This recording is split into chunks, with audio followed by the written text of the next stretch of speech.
Hare Krishna, queridos devotos de Buenos Aires, aquí estamos nuevamente invitados por Chitrak Das para conectarnos y compartir un momento con ustedes de lectura y análisis del Bhagavad Gita.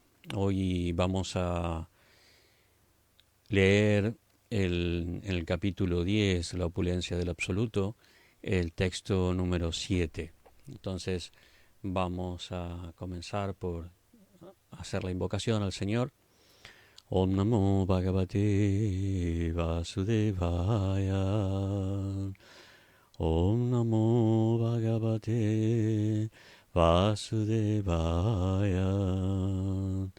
Om Namo Bhagavate Vasudevaya. Entonces el texto número 7 en sánscrito dice así: Etam vibhutim yogam cha mamayo veti tadvada tha sovikalpena yogena yujyate natra samshayam. Vamos a leer la traducción de cada palabra. Etam, toda esta, vibhutim, opulencia, yogam, poder místico, cha, también, mama, míos, ya, todo aquel que, beti, conoce, tadvata, en verdad, sa, él, avikalpena, sin división, yogena, al servicio devocional, yujyate, se dedica, na, nunca, atra, aquí, samshaya, duda.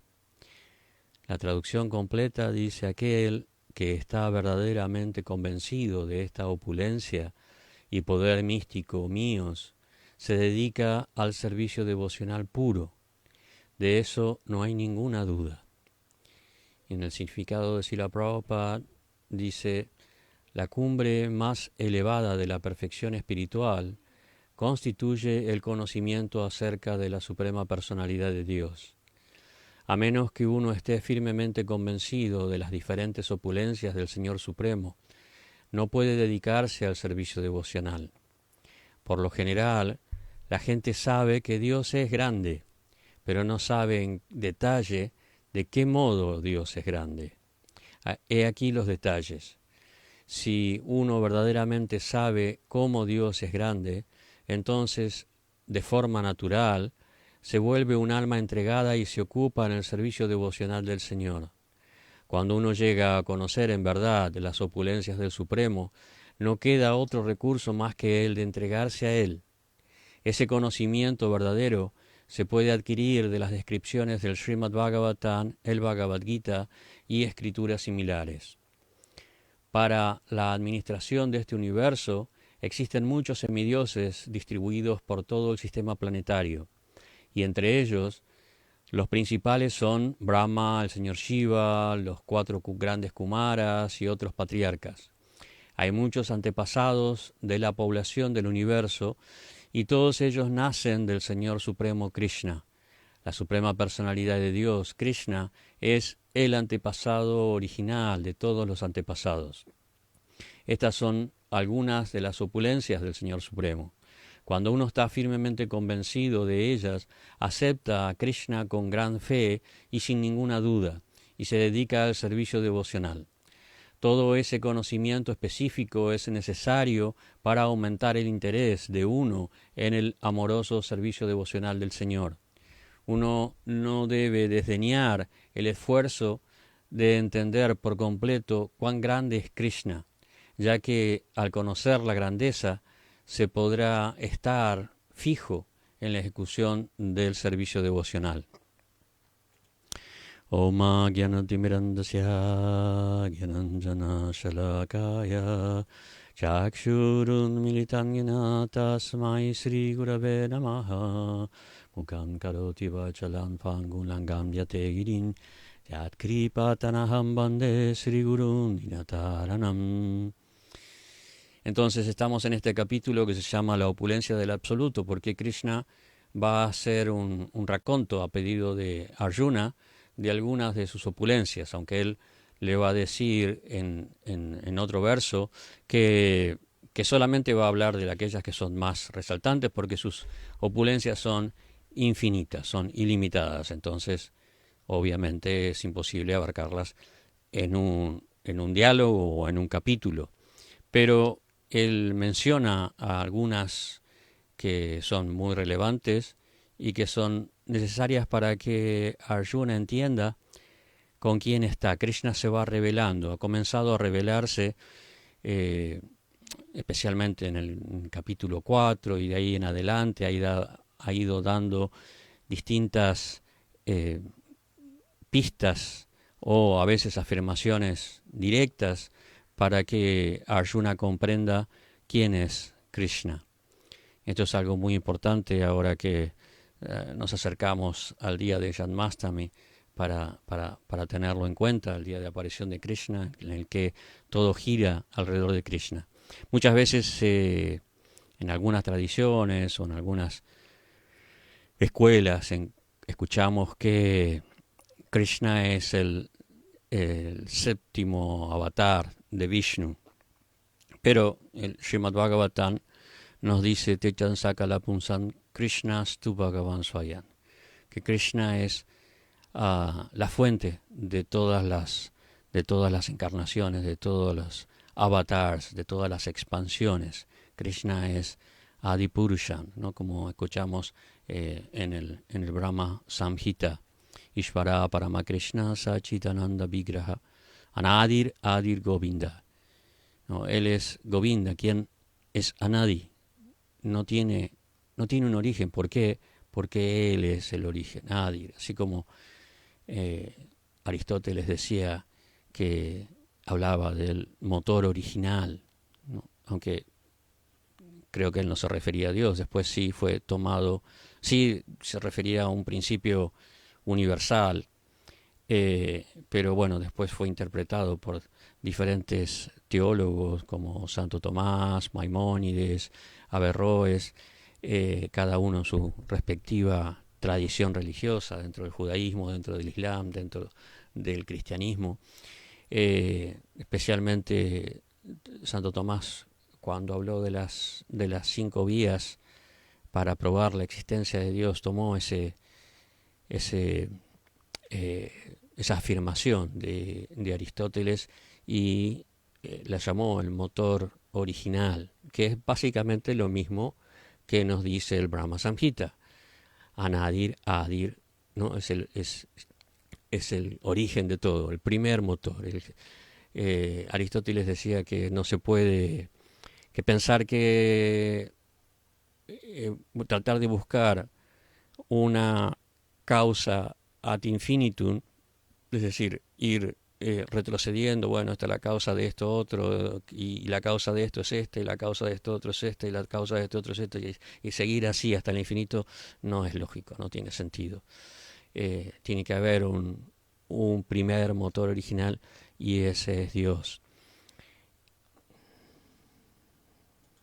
Es como cuando a veces la gente pregunta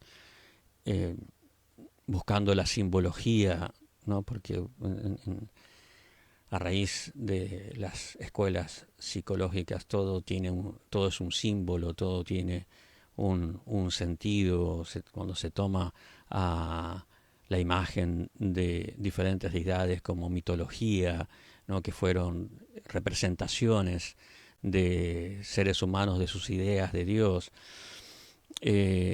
preguntan sobre la simbología de por qué Krishna es azul, o por qué tiene una pluma de pavo real, o por qué esto, por qué lo otro.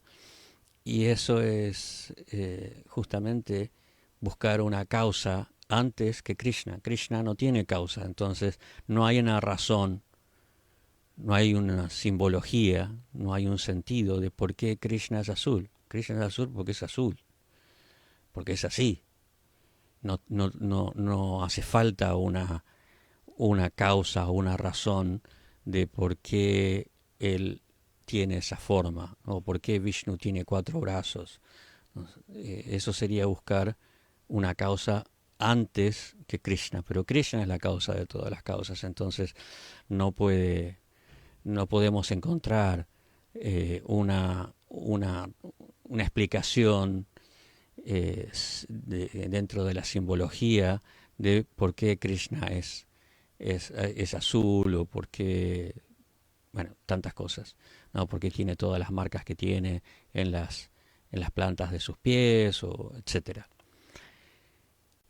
Y eso se representa aquí, o Prabhupada lo explica en el significado, hablando de cómo el Señor es la causa de todas las diferentes deidades, de todas las diferentes devas que podemos encontrar en el universo. A ver, Prabhupada dice, para la administración de este universo existen muchos semidioses distribuidos por todo el sistema planetario, y entre ellos los principales son Brahma, el señor Shiva, los 4 Kumaras y otros patriarcas. Hay muchos antepasados en la población del universo y todos ellos nacen del Señor Supremo Krishna, ¿no? De Krishna o de Garbhodakasai Vishnu surge el señor Brahma, y del señor Brahma van a surgir Shiva, los 4 Kumaras, Narada Muni, bueno, diferentes personalidades que se encargan no solo de colaborar con la creación, sino también de administrar, de ocupar distintas funciones, distintas responsabilidades cósmicas, y todo eso surge a partir de Krishna, ¿no? Como decía antes, Setichan Sakala Punsa. Todos estos avatars que vamos estudiando en el Srimad Bhagavatam y en otras escrituras son expansiones del Señor que vienen a cumplir una función. Bueno, vienen a cumplir varias misiones, ¿no? Pero una función de mantenimiento del universo, es decir, de mantener el orden, ¿no? Al Señor se lo llama el Señor del Rita, ¿no? Quien mantiene el orden cósmico, ¿no? Obviamente los seres condicionados no podemos mantener ese orden, no podemos controlar la naturaleza material, por un lado porque es mucho más poderosa que nosotros, y por otro lado porque no tenemos esa capacidad, ese poder, ni siquiera con nosotros mismos. La mayoría de nosotros no tenemos la capacidad de controlar nuestra mente, nuestros sentidos. Incluso vemos muchas veces como algunas de estas personalidades, algunos de estos devas, tampoco pueden controlarse, ¿no? Es paradigmático el caso de Indra, ¿no? Que ha tenido tantísimos problemas porque no puede controlar los sentidos. Incluso el señor Brahma, ¿no? Ha tenido problemas por no controlar sus sentidos. Entonces,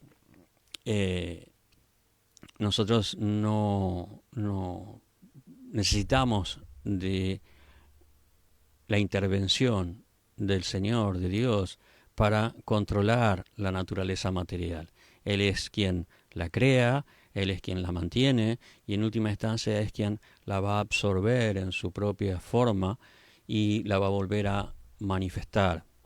Hoy en día incluso la ciencia está considerando de que el Big Bang no es el comienzo, sino que es en realidad un ciclo ininterrumpido de manifestaciones y retracciones, porque no pueden explicar el Bang, de dónde viene la gran explosión, qué es lo que había antes, ¿no? Y aparte, para agregarle más información, el telescopio Webb está descubriendo galaxias completamente desarrolladas en donde no debería haber, o sea, cuando supuestamente fue el comienzo del Big Bang, el comienzo del universo, ahí no debería haber galaxias que ya están completamente maduras y desarrolladas. Debería haber una situación mucho más primitiva. Entonces no pueden explicar eso. Entonces ahora están desarrollando la teoría de que en realidad es un ciclo ininterrumpido. Hay varios físicos como Penrose que están promulgando esa idea, un ciclo ininterrumpido, que es básicamente lo que dicen las escrituras védicas. Entonces, él es quien está manifestando estos universos de una manera ininterrumpida, creándolos, manteniéndolos, absorbiéndolos, volviéndolos a crear, ¿no? Y así, indefinidamente, ¿no? Solamente Dios puede hacer algo así, ¿no? Y esa es una forma de que nosotros podamos comprender cuál es nuestra ubicación, cuál es nuestra responsabilidad o cuál es el sentido de nuestra existencia, ¿no? Como partes del todo, ¿no? Prabhupada siempre decía, ¿no? La mano, la responsabilidad de la mano, la función de la mano, el objetivo, la finalidad de la mano es servir al todo, es llevar la comida a la boca, es proteger, es desenvolverse en el mundo, ¿no? La mano no tiene eh, un sentido independiente del cuerpo, ¿no? Ni siquiera el dedo de los locos Adams tiene esa función. Él también sirve a la familia, pero eso no existe, eso es fantasía. Obviamente no vemos manos por ahí independientes de los cuerpos, separadas de un cuerpo, vivas, ¿no? Entonces, nosotros somos como las manos, somos como cualquier parte de nuestro cuerpo, somos parte del todo, y nuestro rol, nuestra función es poder servir o cumplir esa función en relación al todo. Y eso es de lo que está hablando acá, que cuando uno entiende la opulencia de ese todo, porque acá en este capítulo Krishna se presenta como el todo, ¿no? Él dice, todo emana de mí, ¿no? O sea, todo es parte de él. Eh, no, después que Arjuna lo va a glorificar, cuando le pide que hable de sus opulencias, él comienza a decirle, de los adityas yo soy Vishnu, de las luces yo soy el radiante sol, de los maruts yo soy Marishi, entre las estrellas soy la luna. Y así, en este capítulo, en otros va a ser un poco más impersonal. En este capítulo es muy personal porque toma las diferentes comparaciones con personalidades, ¿no? Yo soy Indra, dice, yo soy el señor Shiva, de los yakshas y rakshasas yo soy Kubera, de los Vasus yo soy Agni. Es muy personal en este capítulo, pero después vamos a ver cómo él va a decir, bueno, yo soy el sabor del agua, el aroma de la tierra, etcétera. Va a ser un poco más impersonal, pero todo esto nos da, tanto que sea personal o impersonal, todo esto nos da la idea de cómo el Señor, cómo Dios es todo, no, no es simplemente un viejo barbudo que está sentado en una nube ahí lejos de todo y que nos observa, pero que no está cerca, que no está en contacto, que está, quién sabe, muy ocupado o durmiendo o retirado porque se cansó de los humanos o cosas, no, tantas cosas que el ser humano se ha inventado para tratar de entender cómo funciona el universo, por qué existe el mal, bueno, todas esas especulaciones que muchas veces yo menciono. Entonces, él está siempre alrededor nuestro, dentro nuestro, al lado nuestro, Él está siempre. Y cuando uno entiende eso, ¿no? Por eso dice el verso, aquel que está verdaderamente convencido de esta opulencia y poder místicos míos, se dedica al servicio devocional puro. De eso no hay ninguna duda. Entonces, el conocimiento acerca de Dios es esencial para comprender qué es lo que nosotros estamos haciendo en el camino del servicio devocional, en el camino del Bhakti Yoga, ¿no? Si no, cuando se habla de que los devotos son emocionales, son un grupo de sentimentales que lloran o que cantan o que bailan o como locos y etcétera, etcétera, ¿no? Solamente se ve la parte externa, pero en realidad eso está basado en conocimiento.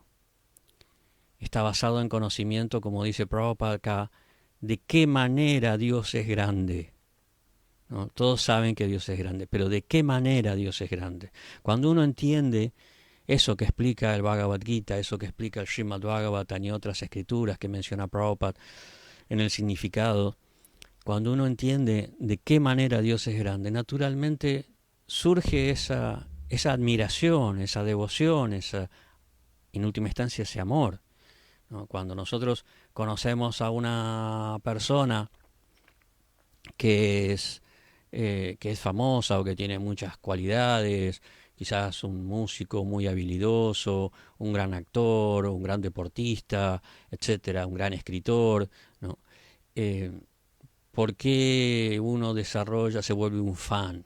¿Por qué uno desarrolla devoción, le manda regalos, cartas, trata de saber todo acerca de él? Porque la, la grandeza, la opulencia, el poder, las habilidades nos resultan atractivos, ¿no? Esa es una de las cualidades de Krishna, y por eso Parashara Muni lo llama Bhagavan, ¿no? Aquel que posee las 6 opulencias en forma infinita, ¿no? Nosotros nos volvemos fans de alguien porque tiene alguna de esas opulencias, o porque es rico, o porque es inteligente, o porque es habilidoso, o porque es fuerte, o porque es renunciado, etcétera.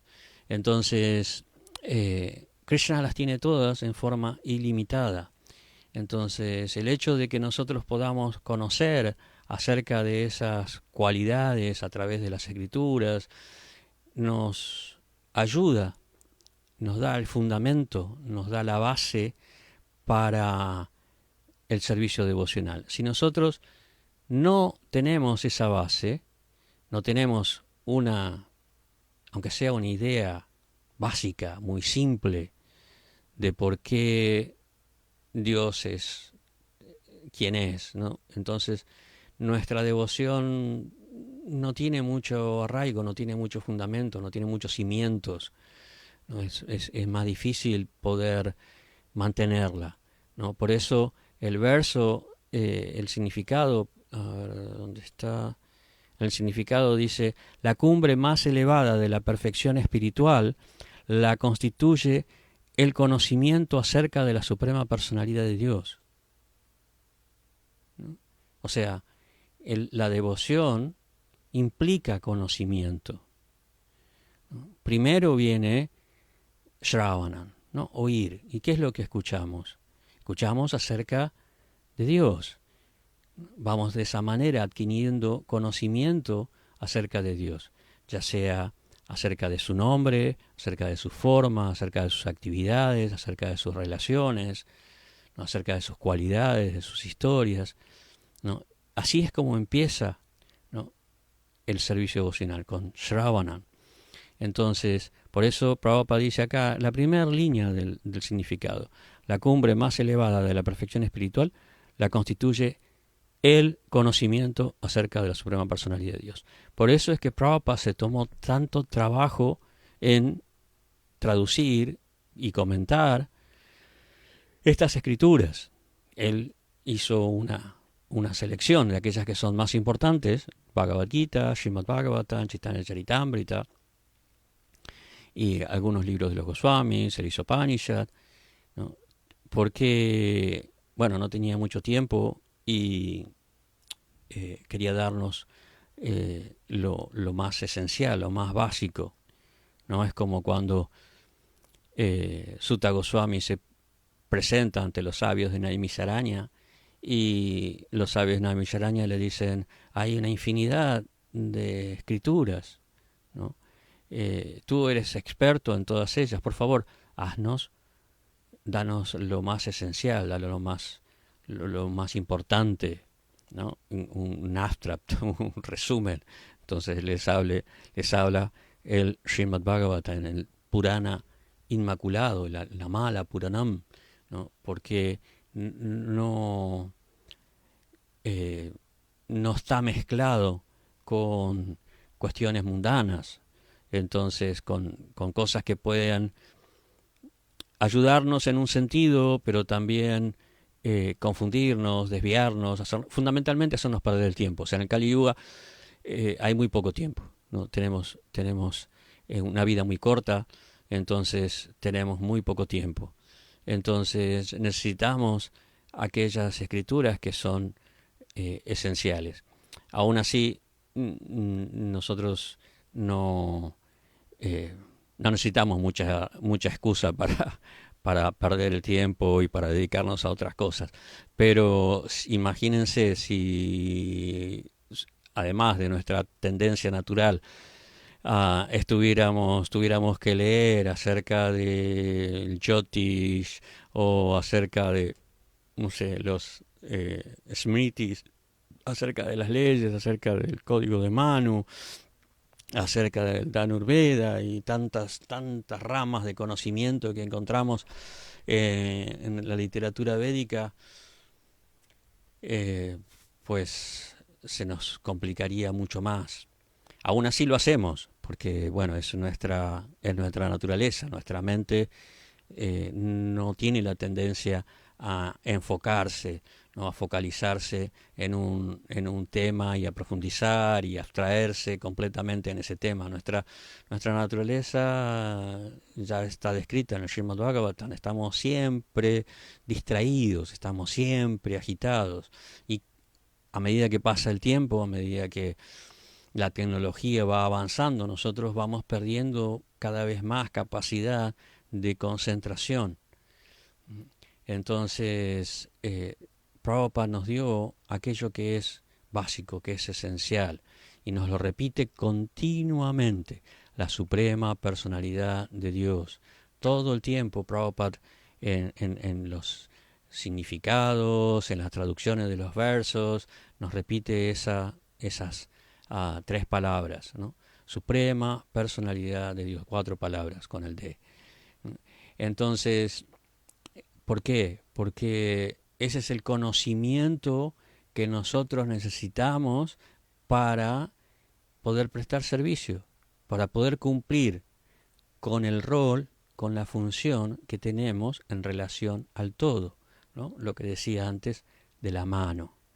Si nosotros no profundizamos en ese conocimiento acerca de quién es Dios y lo grande que es y cómo de grande es, entonces nuestra motivación, nuestra raíz en la devoción es débil, se limita a un sentimentalismo, como decía Prabhupada, la religión sin conocimiento o la fe sin conocimiento es sentimentalismo. Tiene que estar basada, tiene que estar fortalecida o enriquecida por el conocimiento, ¿no? Por el conocimiento de quién es Krishna, no el conocimiento académico, no, de eso no necesita, ¿no? La devoción no necesita del conocimiento académico. Es bueno, o sea, es útil, se puede utilizar en el servicio, en la prédica especialmente, ¿no? Pero ese no es el tipo de conocimiento que fundamenta al que se refiere Srila Prabhupada acá en este comentario, en este significado, ¿no? La cumbre más elevada de la perfección espiritual. No se refiere al conocimiento académico, ¿no? A los mantras y el sánscrito y a las leyes y a las reglas y normas, etcétera. No, no se refiere a eso, se refiere al conocimiento acerca de Krishna, ¿no? Quién es, cómo es, qué hace, qué le gusta, con quién se relaciona, sus pasatiempos, sus historias, sus encarnaciones. Ese es el conocimiento al que se refiere aquí, ¿no? No es el conocimiento al que se refiere a Rupa Goswami, ¿no? Cuando dice que el bhakti debe estar desprovisto de jnana y de karma. Jnana karma y anavritan. El conocimiento que importa, el conocimiento que nos da fuerza, el conocimiento que nos hace volvernos devotos y cada vez mejores devotos y que nos mantiene en el camino de la devoción, es el conocimiento acerca de Krishna. Y ese conocimiento se expande, ¿no? Cuando nosotros podemos conectar todo con Krishna, podemos conectar la luz del sol, podemos conectar la luna, podemos conectar el aire que respiramos, la esencia vital de nuestra vida, ¿no? Cuando podemos conectar todo lo que nos rodea, los alimentos, la naturaleza, cuando podemos conectar todo como un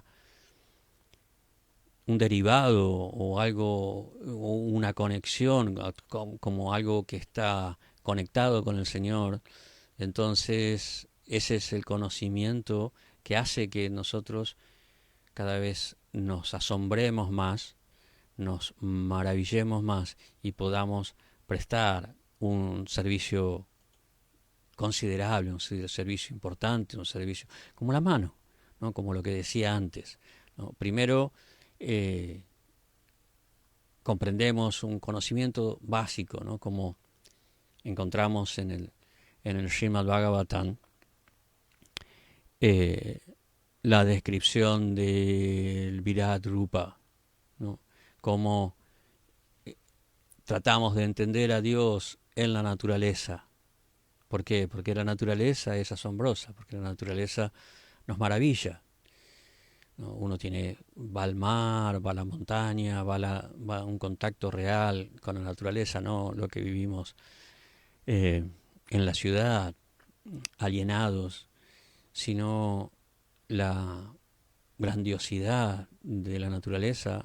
Entonces nosotros en ese contacto naturalmente desarrollamos una actitud reverente, porque nos sentimos pequeñitos, porque vemos la perfección, la hermosura, la belleza, el equilibrio, la fuerza, de la energía de la naturaleza. Entonces, eso es algo que le ha pasado al ser humano a lo largo de toda la historia, ¿no? Tan pronto entra en contacto con una montaña, o con el mar, con el océano, incluso con árboles, se siente abrumado, ¿no? Como le pasó a Arjuna con la forma universal, se siente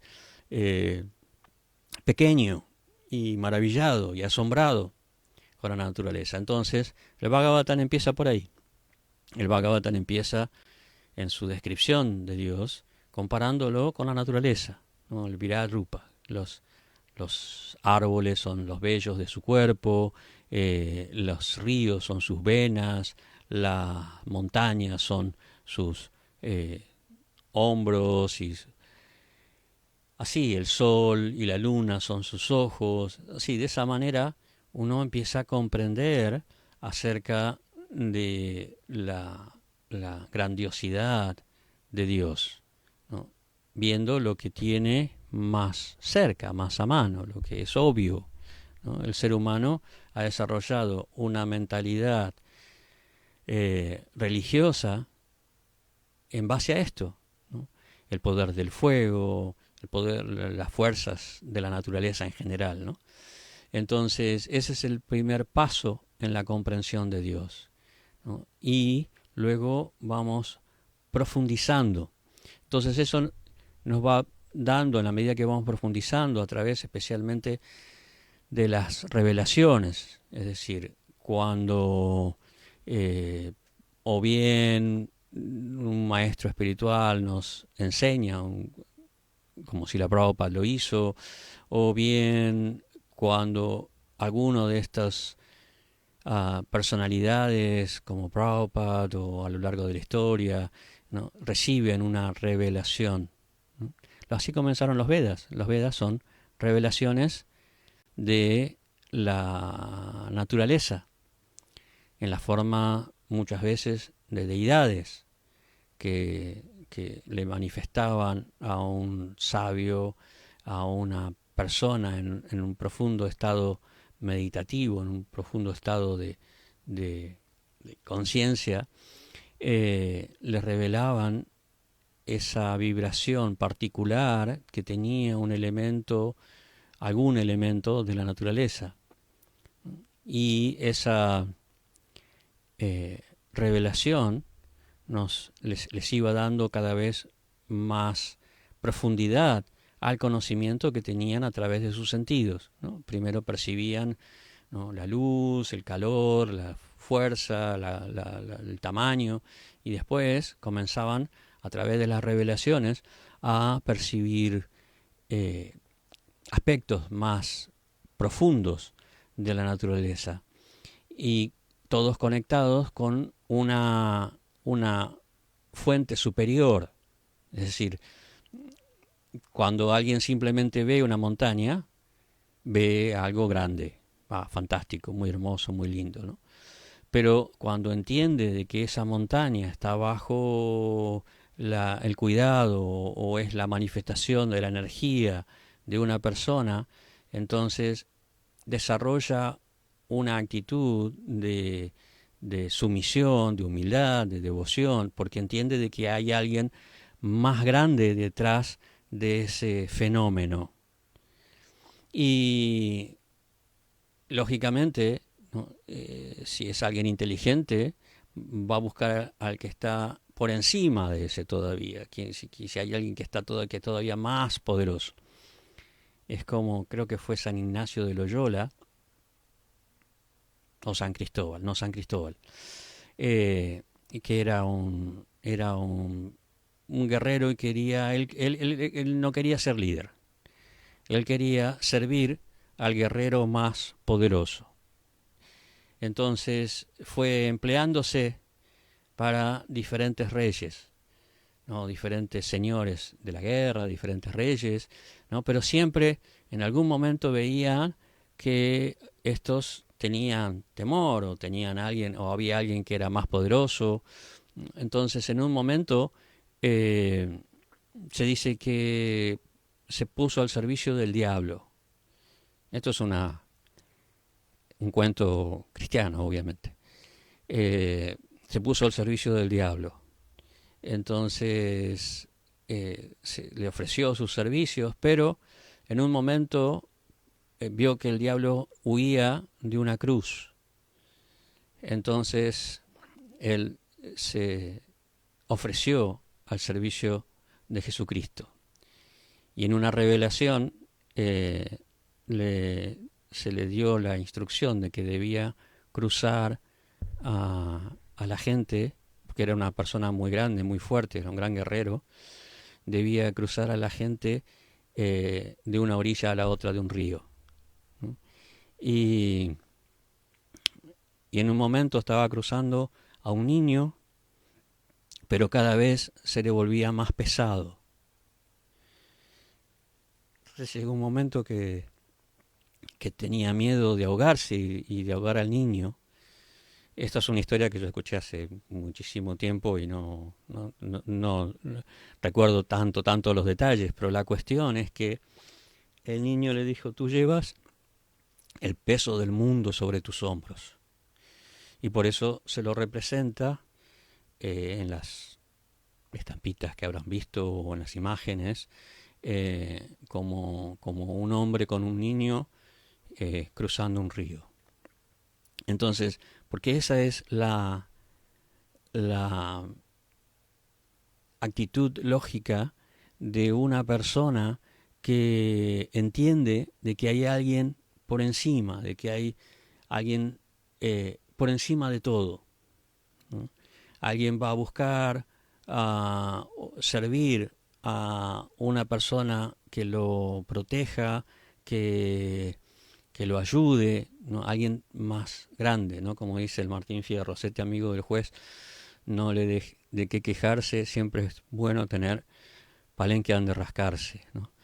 Siempre va a buscar una seguridad, un refugio, un protector.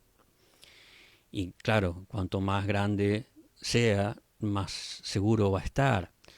Entonces, bueno, volviendo al tema de los Vedas nos llevan por ese camino de entender que dentro de la naturaleza hay distintas fuerzas, distintos devas, distintas personalidades que a quienes nosotros debemos, por un lado, alabar, por otro lado, agradecer, y debemos hacerles ofrendas, ¿no?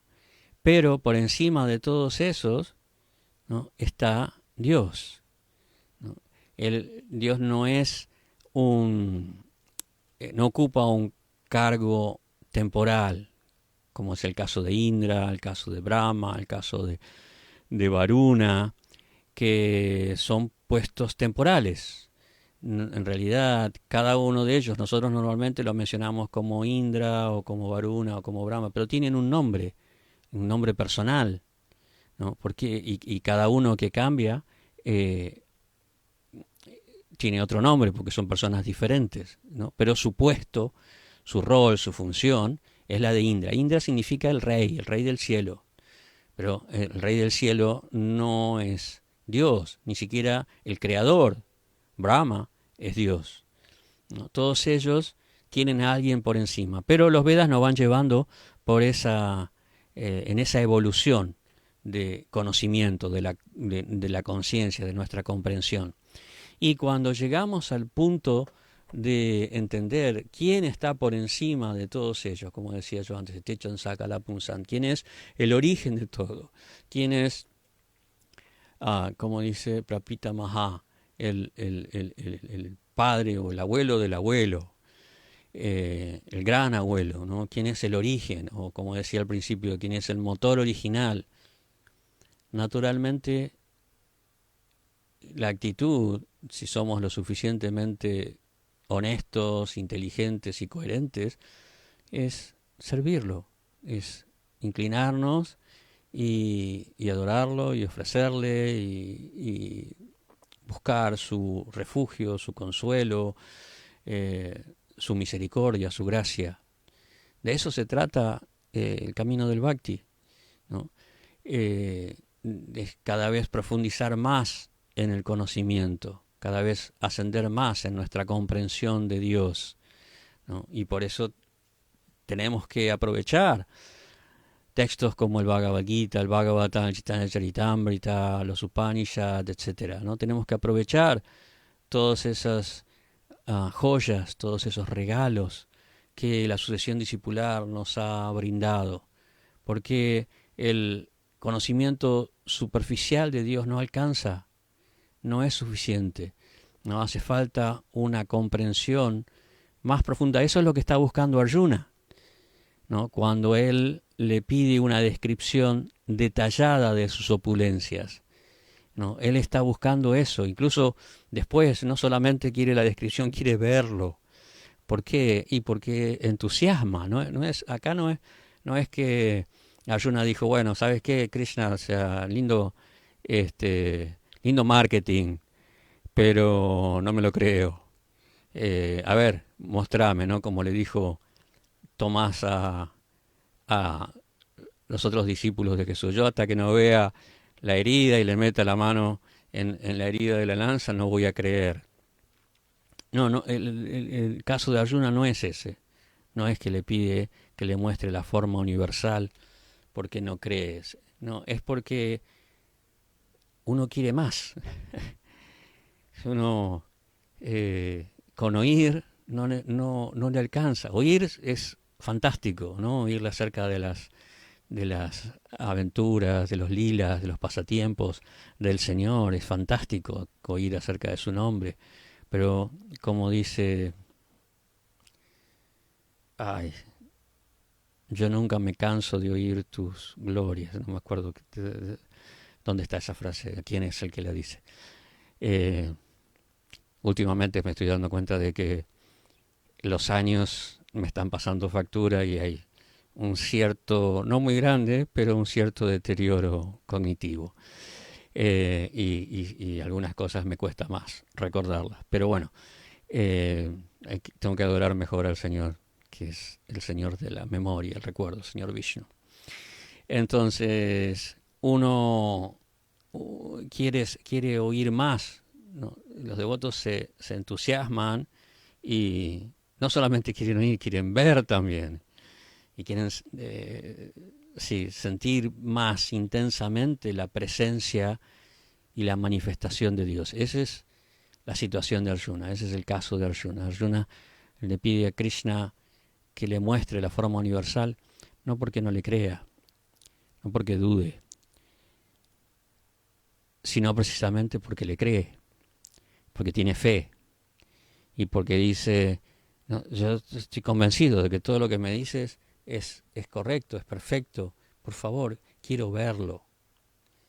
¿No? Si no, no le diría que quiere verlo, le diría, bueno, sí, está bien, está contando el cuento. ¿No? Pero él está convencido de que todo lo que le dice Krishna es así, entonces aumenta su ansia, su deseo de contemplar la opulencia de Dios, no solamente de oírla, sino de también poder contemplarla, porque es la actitud natural del devoto. El devoto naturalmente, en la medida en que aprecia cada vez más la personalidad de Dios, la figura, su nombre, su forma, sus pasatiempos, quiere más.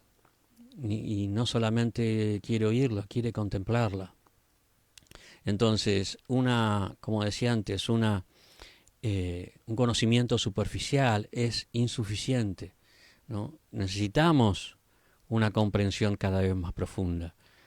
Necesitamos progresar más en nuestro conocimiento. Y como siempre se explica, no es un conocimiento teórico, no es recordar todos los pasatiempos, eso es importante, pero no es simplemente una cuestión de memoria, es una cuestión de apreciación, de poder saborear, de poder conectarse con la persona. Entonces, en la medida en que nosotros avanzamos en nuestro servicio devocional, progresamos en un conocimiento práctico, en un conocimiento experiencial, no en un conocimiento teórico. Eso es lo que va generando una convicción genuina sobre la grandeza de Krishna, ¿no? Eso surge de ese conocimiento profundo que transforma la conciencia, ¿no? Ya en la medida en que nosotros progresamos en ese conocimiento, no hay lugar para dudas, no hay lugar para negligencias, no hay lugar para egoísmos, ¿no? Y es un conocimiento que no produce temor, porque bueno, el Señor no está buscando atemorizarnos, no necesita atemorizarnos, no necesita que lo sirvamos por obligación o por temor. El Señor quiere que lo sirvamos por amor. Entonces, en la medida en que nosotros manifestamos ese deseo, Él se muestra tal como es, amoroso. Y eso nos maravilla. Entonces, ese conocimiento se va revelando dentro de nuestro corazón en la medida en que nosotros progresamos en la comprensión espiritual, progresamos en el servicio, progresamos en la rendición devocional. No es algo que se va a producir simplemente por memorizar una historia o un mantra o un verso, ¿no? Eso es un sostén, un apoyo, ¿no? Los versos son apoyos para ayudarnos a aplicar la filosofía en nuestra vida. Pero el conocimiento real es el conocimiento que surge de nuestro servicio, de nuestra rendición. Cuando nosotros aplicamos esos mantras o esos puntos filosóficos en nuestra vida, nosotros progresamos en nuestra experiencia, en nuestra evolución espiritual. Y de esa evolución espiritual surge el verdadero conocimiento. De esa experiencia y ese desarrollo de nuestro bhakti surge el verdadero conocimiento al que se refiere Srila Prabhupada en el significado. El conocimiento de quién soy, quién es Dios y cuál es mi relación con Él. Entonces, ese es el Vedanta, ese es el camino de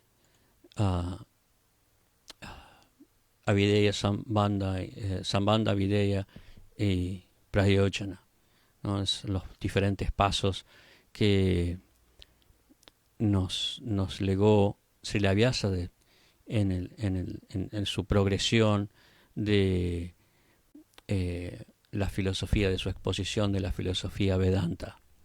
Primero comprender quién soy, quién es Dios, ¿no? Cómo puedo llegar a esa comprensión